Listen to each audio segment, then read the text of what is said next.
অফিসের ম্যাম রাস্তায় অনেকগুলো টাকা ফেলে সিকিউরিটির কাছ থেকে স্ট্যান্ড দুইটা নিয়ে বলে তুমি এখন অফিসে চলে যাও। আর ম্যাম প্রতিবন্ধীর গেটআপ নিয়ে দাঁড়িয়ে থাকে। তখন একটা মেয়ে আসে, এই যে আপু আমার টাকাগুলো একটু তুলে দিবেন। হ্যাঁ নিশ্চয়ই, আমি আপনার টাকাগুলো তুলে দিচ্ছি।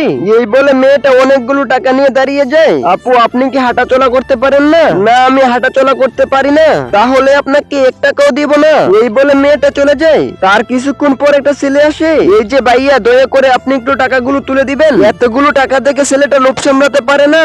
ছেলেটা রাস্তা থেকে অনেকগুলো টাকা তুলে চলে যাচ্ছিল। এই যে ভাইয়া আমার টাকাগুলো দিয়ে যান, আমি এত কষ্ট করে টাকাগুলো তুলেছি তোকে দেওয়ার জন্য। ভাইয়া এইগুলো তো আমার টাকা, তোর হলে কি হবে, টাকাগুলো আমি তুলেছি আমি নিয়ে যাব। এই বলে ছেলেটা চলে যায়। তারপর একটা গরিব ঘরের ভদ্র ছেলে আসে, এই যে ভাইয়া কষ্ট করে আমার টাকাগুলো তুলে দিবেন। এই কথা শুনে ছেলেটা নিচ থেকে টাকাগুলো তুলে দেয়।